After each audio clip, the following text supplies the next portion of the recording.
talk about the crimes weapons that he was arrested for? Pardon me? Can you talk about the crimes he was arrested for? It's a matter of public record. It's just easier if you do that. Can you talk about the weapons he used? Was he allowed to own a weapon? And if he wasn't, how did he get it? Again, part of that is the ongoing investigation. I think the chief talked to you yesterday about the weapons. He used a shotgun and he had a pistol, but beyond that, I don't want to talk to you about the number of weapons or where they were used or that, because again, it's all part of an ongoing investigation. Did you find a plan? We've heard reports of him asking people whether they were Jewish, specifically at the second location. And then the second part of my question is, as I understand it, all of the victims who were deceased were Methodist or Catholic.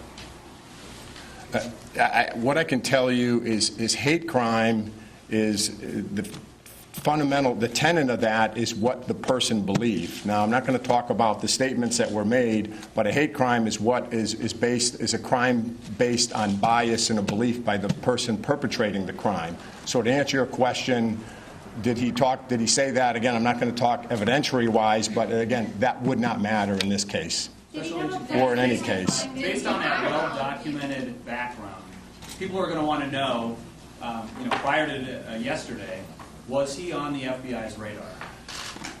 On the FBI's radar, it's a very broad term. I mean, on the radar, was the FBI aware of him? Were other groups aware of him? The answer is yes. But to say anything else beyond the fact that we are aware of his existence, we are aware that he was arrested, we are aware that he was affiliated with certain hate groups, the answer is yes. But beyond that, I really can't comment on it. Were you watching him recently then?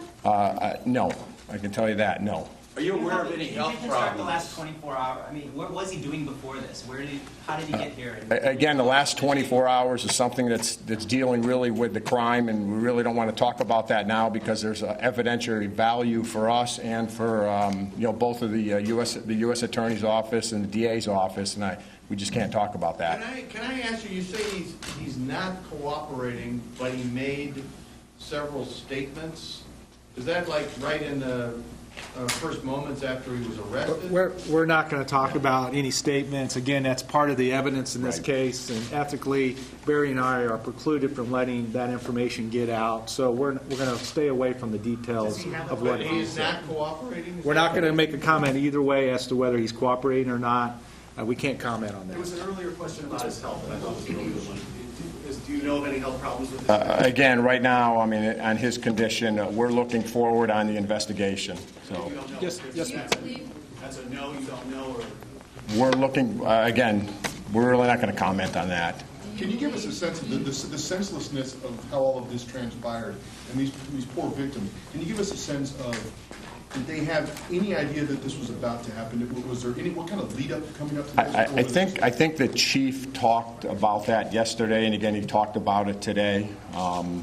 It was very quick, and it was very random. I mean, other than that, I think you know a lot about it. Are you sure he acted alone? Just a second, guys. This lady back here, That's blue coat's been what I trying was to... going to ask. Do you think he acted alone? I mean, it's very widely known that there are a couple of white supremacist groups in KCK and in Green Valley. Is it possible that he was connected to any of those people? At this time right now, the focus of the investigation is on the individual subject. With that being said, we will look everywhere that the evidence takes us to determine if there were anybody that was involved. But at this time right now, we're looking at the individual subject. Did you find a plan? Was this premeditated? One more question. We'll go over one more question, and we'll go over here. Was this premeditated? Did he have a plan? Had he been planning for some time? Again, that's evidentiary in nature, and again, because we're looking at it as a hate crime, I really can't talk about that because the elements of that are going to be something that we're going to be looking at. So if I talk to you about it at the press conference, obviously U.S. attorneys will be mad at me. Was anyone else wounded? How many shots were fired? Thank you very much for coming.